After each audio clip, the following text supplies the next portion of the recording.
Ladies and gentlemen, welcome back to another episode of the 505 podcast.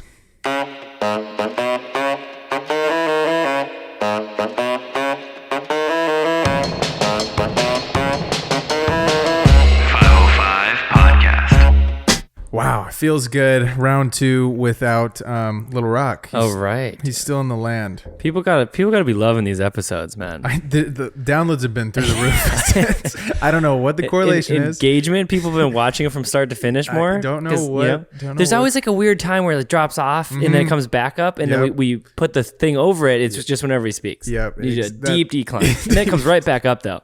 They know what to skip, you know. Lots of surfing been going on. Kostas, we miss you. We hope that you tune into this one, and we'll see you in a few days. Exactly. Maybe he's found a Bali girlfriend though, and doesn't want to come back. Yeah, maybe he found his first ever girlfriend. That was Bali. his hope. That was his hope. Oh, really? When he left, that was a big hope. We're really happy that you guys like the personal branding pod. Yeah. So shout out to everybody that shared it, and if you haven't, please subscribe. There's like 60% of people aren't subscribed to YouTube. Subscribe. You're just watching and hanging out. Yeah. You're just there for the vibes. Hit the fucking subscribe If you button. watch more than one, you subscribe. You got to sub. Give us a review too. They help us out so much, and they push out the pod to new members of the. We had team, a guy find one on just like Spotify algorithm, which is ridiculous. Yeah, I didn't even know that. I didn't know that was a thing. Where's he? Is he on like his For You page on Spotify? I guess there's a For You page on Spotify. And before we get too deep into it, just want to say thank you to everybody that sends us messages about the pod. Love the messages. It makes our days, and I'm going to give a special shout out to George Jones. Ooh, George. Shout out George. Sweet name. Sending a message today about the pod. So shout out George. Thanks, George. George Jones, dude. Great name. George is checking out the pod, and he's getting some value from it. So seriously, send the message to a homie because it helps grow it, and it helps another creative who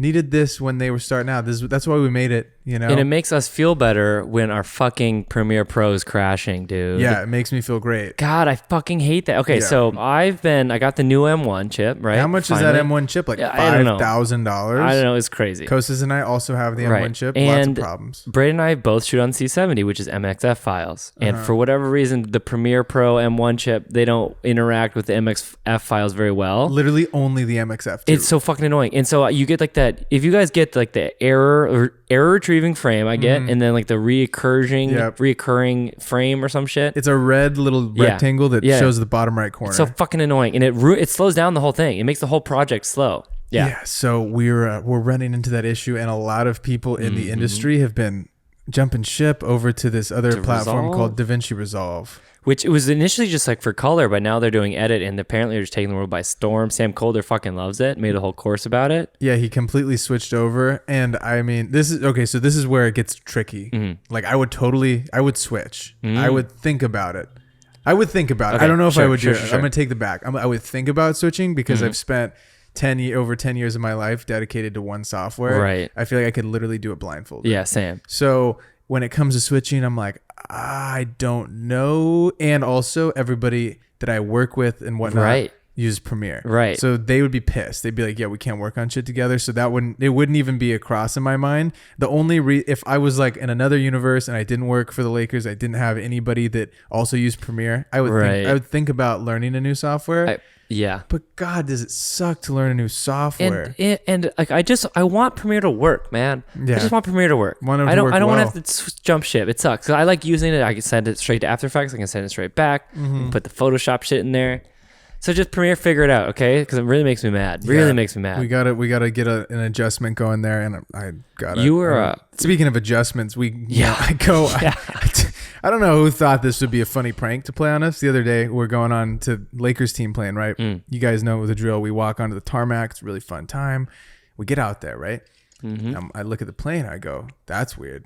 That plane looks a little smaller, and I don't know what's going on, but whatever. So we get on the plane, and the crew members like, we're really sorry, but the regular team plane had a crack in one of the windows, and I was like, you gotta be.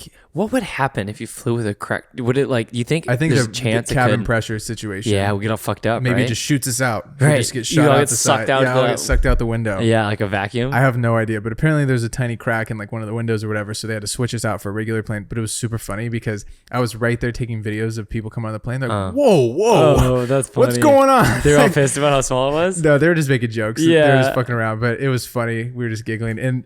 I guess we probably had more room on this plane. Oh, really? Because we all had rows. Oh. But then you don't have the leg room. Yeah. So like on the Lakers team plane, every seat is like a business class seat or whatever, so you could like kick your feet up or whatever. Well, we've got tall fucking dudes on the team. They're a little tall, so it's probably a good thing. But and then Sacramento was sick, right? Sacramento was really fun. We went to Sac. We shot well. While we're there, we got to meet up with Marquez, who was in our last program. Oh, so he got a job at the Kings.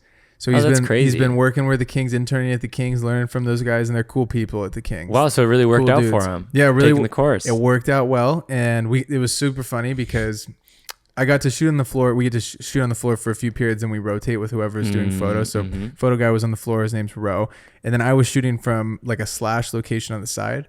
And me and Marquez got to shoot for like 2 quarters together. Sick. So it was just kind of a surreal moment to be like, wow, like this is one of the rocks, and he's making it. He's Dude, like shooting the cool stuff now. So that was fun. Hell yeah. And he was like pulling focus, and we're like just laughing and giggling. It was fun. It was a very fun time. I love that. So I'm glad that we got to see each other, and it's insane. It's insane to see that like full thing pay off. Yeah, like full circle. You know what I don't love, dude? What don't you love? Fucking back orders on shit. So tell me what's back ordered. All right, so I ordered an armoire for my gear. What's that? Like it's like an Urban Outfitters. It's like a circular big dress. It's like kind of like the gear rack if it was enclosed, and then there's windows on top and then like drawers on the bottom. It's sick. Super pumped about it. So wait, like a rolly? It's like a rolly No, thing? it doesn't roll. It's like just like a big dresser almost. Okay, but so this wouldn't move. This would stay at your house. Yeah.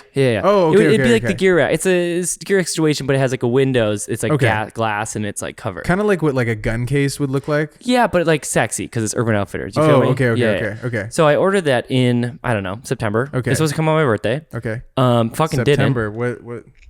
We're in October. Yeah, we're in October, and then it just told me it's gonna get pushed till December, which is really annoying because that's for my gear, right? Well, 3 guys are walking it here. Right.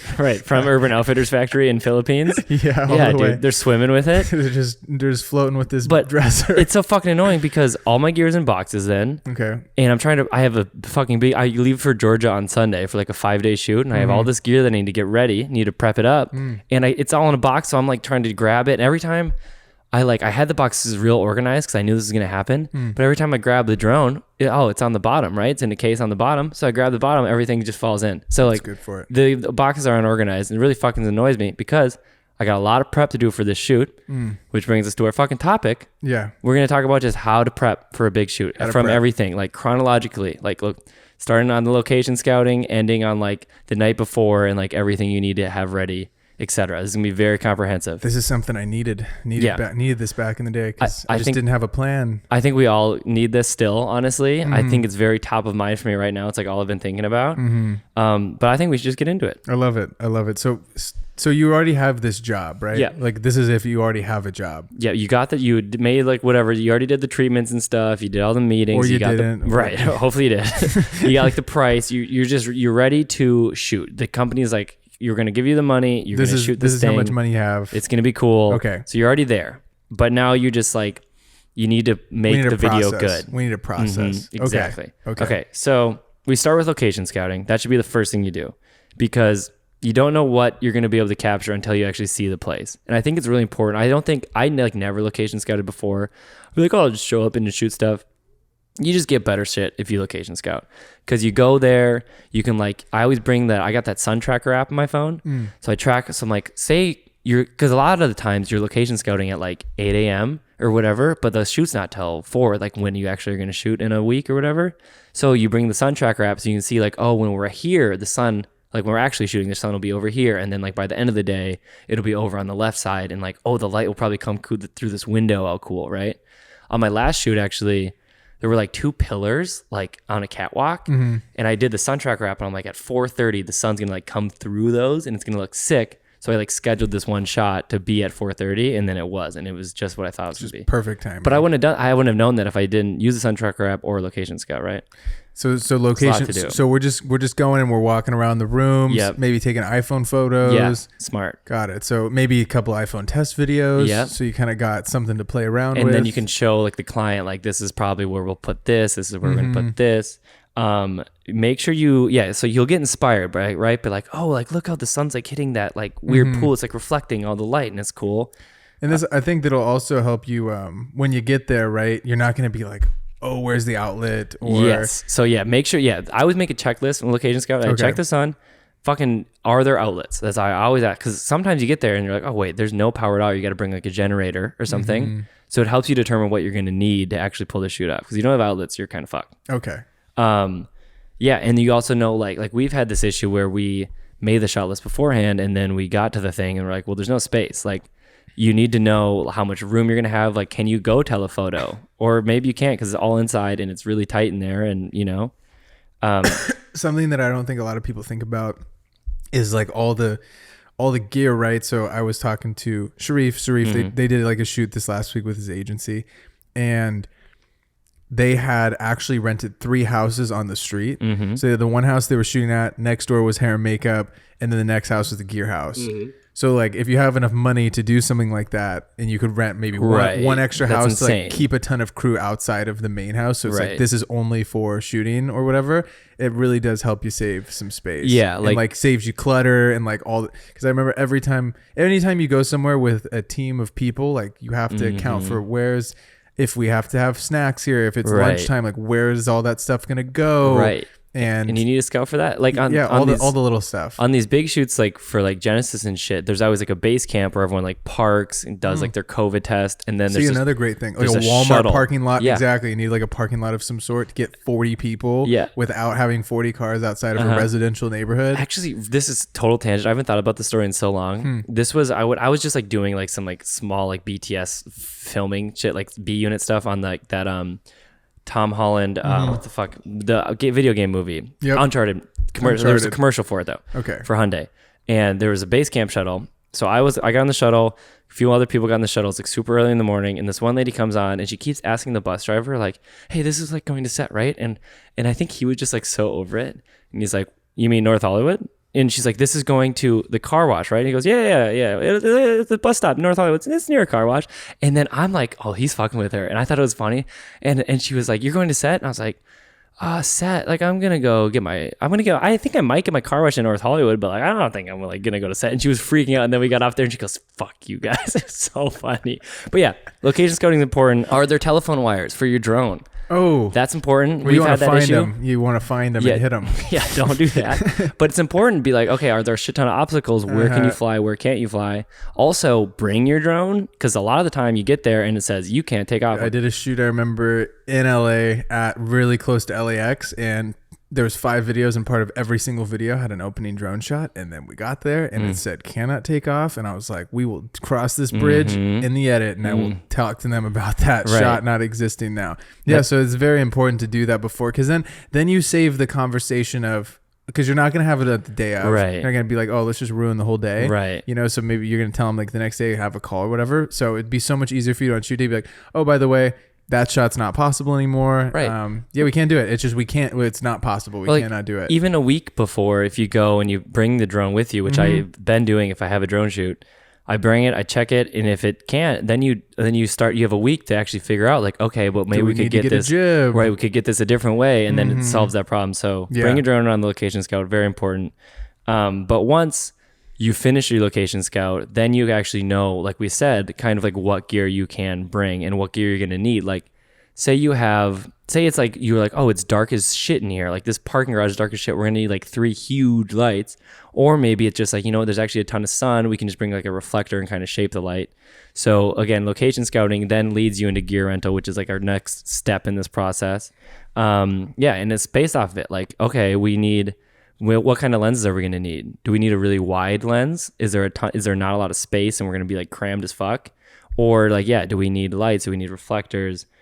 Do we need a gimbal? You know, like, what is the client wanting from us? Do they want like a really smooth ethereal video, or they want like kind of gritty and shit? Maybe like that? Slider. Yeah. All those little accessories that you might need to bring. Is it, if it's an interview, what gear are you gonna rent? You're gonna need like a lot of soft boxes, stuff like that. Do you need audio? Do you have to like mic someone up? Does the client want wild sounds? What's the sound engineer bringing? Yeah, exactly. Yeah, if you have one, you know what I mean. With that guy, if you can hire a guy or girl, if you can hire him. Right, and like sometimes they want like, oh, we want this field audio, we want wind, they want a forest or something like that. And so then you know what gear you need to bring.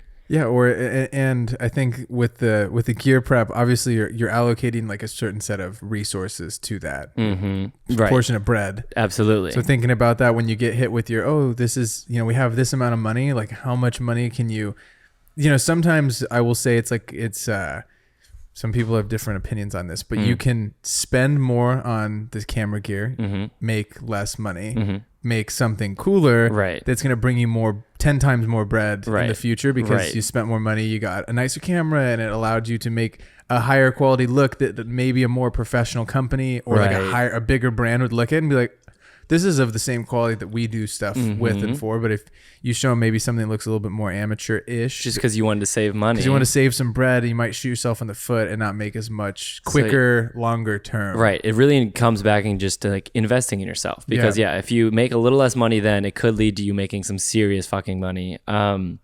You also will want to know, like lenses. So I just had this ask that were like, they just want like a ton of rack focuses for some reason. There's like, we want a lot of rack focuses in this video. I was like, okay, but that means I'm going to need a slightly longer lens at least, just to get like that depth of field perspective, like shallower depth of field. And so I'm just like going to have to think about that. And I want one that maybe a cinema lens, because I can really twist the thing really smoothly, So it's all of these asks go into what gear you're going to want, and then you make your wish list, and then you go and rent it. You also might want to know, like, do you need to rent a camera with autofocus? Like, are you going to have someone that helps you pull autofocus? Can you pull autofocus?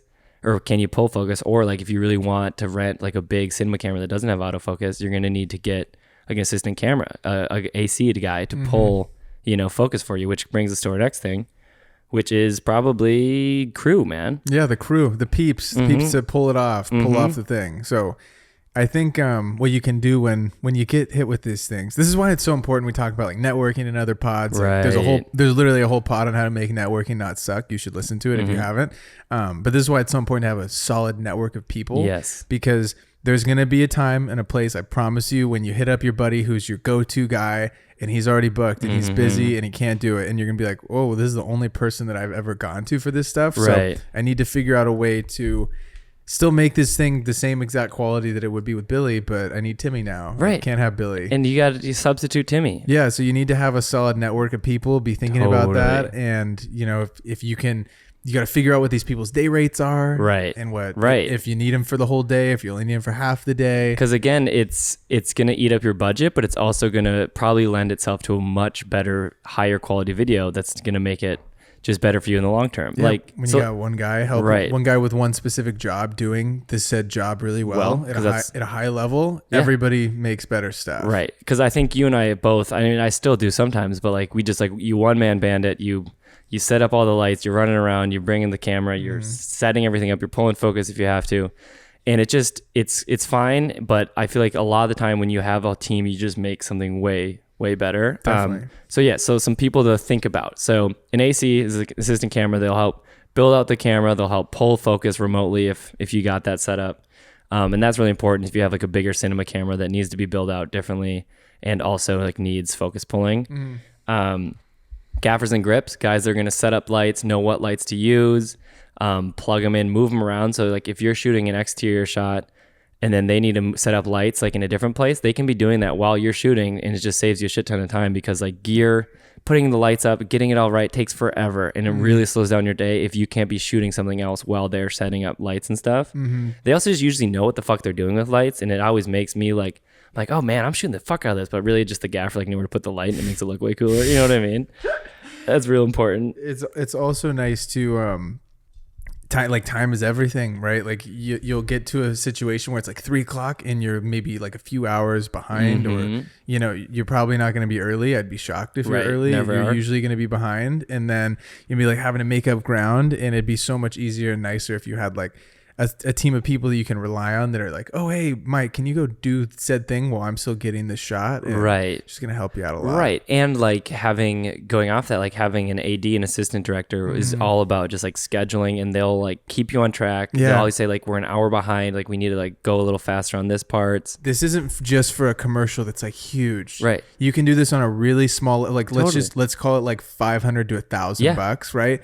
you can tell somebody, yo, I have $100. Can you come help me with this thing for like a few hours? Totally. People are down to do that because they want to help. And if they scratch your back, you're going to scratch their back, and you'll give, it's like, oh, if I have another shoot and I have more money, like I'm going to pay you to do said thing. Like, would you just like to come onto this project with me? Yeah. Cause you don't need That's how you build out the network of all those good people that'll help you with stuff. And you'll end up just making better stuff that'll lead to you getting bigger budgets. And again, you don't need all of these people. Rarely do I have all of these people. Sometimes you just need like a PA, like a production assistant. Someone to hold some stuff. Pay them. You just need an extra set of hands, and they're down because all they're doing is they're just like, they're stopping people from walking into the shot. They're helping you grab stuff. They're maybe giving you a lens if you need it. Maybe they take a BTS photo or two, which is kind of nice. We always have PAs, really important. And it's just like, honestly, that's probably like the first thing you should get, assuming if your camera has autofocus, because an AC would help. To having some extra person to help you out. So once you have that figured out, you can kind of start to figure out your shot list. What are you going to shoot, and be descriptive so you know, like, so you don't at the end of the day be like, oh fuck, I forgot about this shot, and you didn't write it down, you don't have it printed out. It's just really important because like at this point you know your scout, you know what gear you have, and you know what you can accomplish, and you can actually make like a detailed shot list. A shot list is just your playbook. It's something that you can lean on. You can look at it when you're on 4th down and you're like, we need one last shot. This is all we can get. Like, what is the shot? You can look back at your playbook and be like, oh, this is what we're gonna do. It's something to like fall back on, and then you can check it off when you get the good shots. You're like, oh, and it doesn't have to be a laminated paper. Right. It just could be in your notes. It could just be notes like on your phone. Little notes on your phone. I do the check off thing. Yep, check on thing on notes is great. You could just throw that in your phone. It makes it so much easier. It's also important because once you're so prepared and you have all these shots that you know you need, it gives you room to create and little happy miracles happen. You know what I mean? Like sometimes you're like, oh, that's not on the shot list. But because we know we got all these shots that are enough to make this film, guaranteed. Then we can get that crazy sun flare thing that I probably would be cool. Because maybe you don't have time to like, maybe you just have enough time to get one of those and you're like, I don't know if I'll use it, but like you have it now because you know you have enough shots to actually make the whole film. When I met with this director guy named Pascal, he's like, number one piece of advice is like, when you go on set, make sure you come home with a film. He's like, so many times I've seen people get really into like a couple cool shots and they do it like 100 times. They're so into it. And then they don't come back with every piece they need to come back with a film. He's like, the clients are paying you to come back with a film. He's like, make sure you do that. And the shot list is like the number one thing, right? Because then if you get all these shots, I will be able to make piece together an awesome video, right? So it's really important to get that. Be descriptive. Do like wide, medium, tight, like how close up, like what exactly are you seeing? What is the camera movement? Where is like the sun hitting the subject? Why are you shooting it from this direction as opposed to this direction? What angle is going to make the guy look more powerful or submissive, whatever you're going for? Do you need like establishing shots? Do you need like wide ass shots to like start the scene? Where are we at? Do you need cutaways? Do you need like little textures that I think look really cool? Maybe those like really whippy texture things whips that people of the use. Leaves and such. All kinds of stuff like that. And so just write all that down. The shot list is very helpful, and it'll really change your films that you're making. And if you have like a friend that can draw, they can make a little storyboard. We need a buddy that can draw. I can't draw. Really helps you out a lot. I can't draw at all. Helps you out a lot to have a pretty shot list. Rolling with the shot list, you also have like schedule. Schedule the shots. Gotta have the schedule down. Like not just, we're gonna do this at this, like what time is it gonna happen at? Like specifically, and how much time do you need to set up? I think setup time people forget. You forget about that.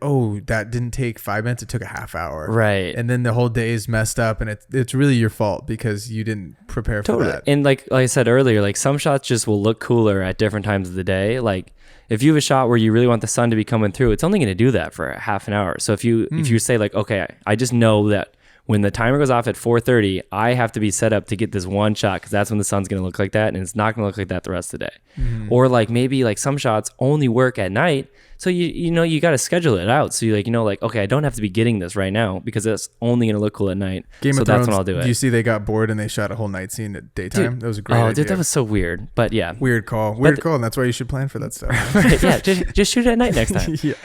If you have an assistant director like I talked about earlier, an AD, he'll help, or she will help you make the schedule.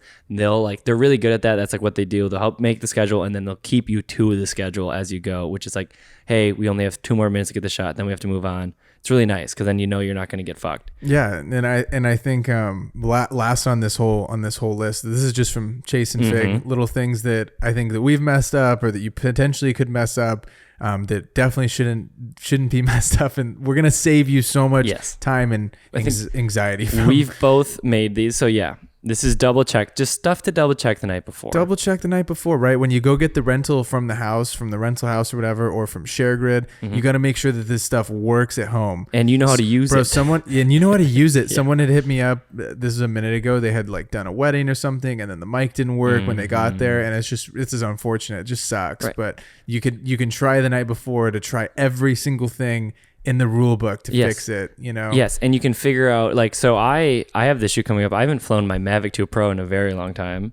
So I'm actually going to go up on the roof. Literally, I haven't told you this yet. I'm going to go up on the roof and test it out right after this podcast. Because I got to make sure it still fucking flies, dude. Nice. I don't remember if it flies. I don't know if I know how to use it still. Update the firmware. Yeah, exactly. So update all that stuff the night before. And that is a nice thing if you are renting like a camera that is like sick and you're like, oh, I just want to shoot on like an Alexa Mini. It's going to be so cool. But you don't know how to use it. You can pick it up at like usually like 3 p.m.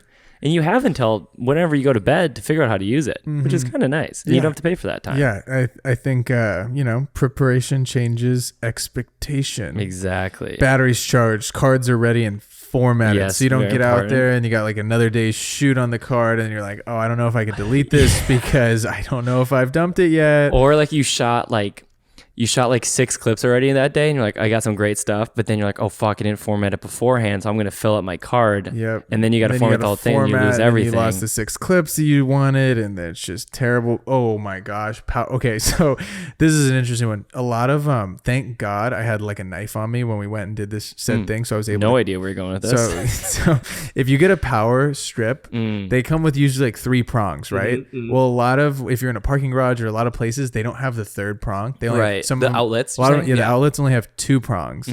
So you have to cut off that little the ground. I think it's the ground. You just cut it right off. Just cut that little sucker right off. You're a bold motherfucker. Pair of pliers. You just and then you can still get it in. And there. then you can get it in. You get it in with the 2, and it'll work perfectly fine. So something to think about. Make sure you got a good extension cords that can go really far. Yeah, fucking gaff tape. You're always gonna have to tape something. You got to tape something. Once Braden was hanging out in my Jeep and to get from car to car. Yeah. And if we didn't have gaff tape, I don't know, you probably would have died. I think the door would have slammed on the red. The red and your face probably. It would have been good for the red.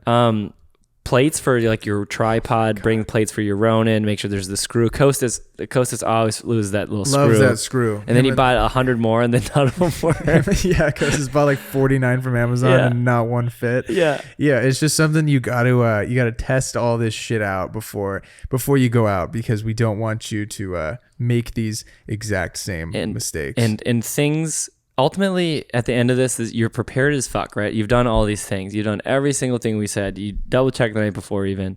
Things are going to go wrong. Things always go wrong. There's like, why is there a fucking truck parked in front of the thing? Or like, you just got to be ready to jam. But if you're this prepared, you'll be ready to like make a quick audible because you've done all this shit and it'll actually like save the day. Yeah, it'll save the day. Because shit happens every time. Every single time without reason. There's going to be something that messes up or something that, I think that that filmmaking is just creative problem solving. That's all we do. How well can you solve problems when they come up to you, and can you roll with the punches and not be an ass to everybody around you? Let's fucking hope so. And just be, just roll with it, get the punch, hit the curveball. Right. And make a good video. And here's the thing. The fact of the matter is too, if you do all this stuff, half it's going to go wrong probably. Then, thank God, you know how to edit and you fix it in post. I filmed my buddy's wedding. And he just like asked me to, like, kind of last minute, and like I thought it was a pretty casual thing. I didn't think they were paying me or anything. So like I got the shots that I needed to. I definitely didn't go like above and beyond, right? I also got pretty fucked up at the wedding. They had free old fashions and they were really good. So I like did this thing, and he's like, hey, by the way, like we're gonna like pay you to do this, and I was like, because I thought he just wanted like a really casual, like some clips maybe, right? Just a few for the so gram. Then, but I was like, you know what? I can make this video good. So I went in Premiere and I like thought about I can match this cut with this. I really went in on the edit to make it worth something, and they love it. So if the shoot goes bad, just make sure you got it. Some editing Make sure you got your hands on the sticks. That's a little appendix, yeah. Hopefully this gave you a solid understanding of all the prep stuff that you can do and that can go into a production, and how you can make it the best it can possibly be. be, and then hopefully how you can save it all and come out with the film that you were hoping to at the very beginning of it. Well, ladies and gentlemen, thank you so much for tuning in to episode 46. If you're still here, make sure to drop a comment, hit the subscribe button, share this video, and all the good stuff to the friends, because it helps grow the pod more than you know. And we'll see you guys all next week. Peace. Bye.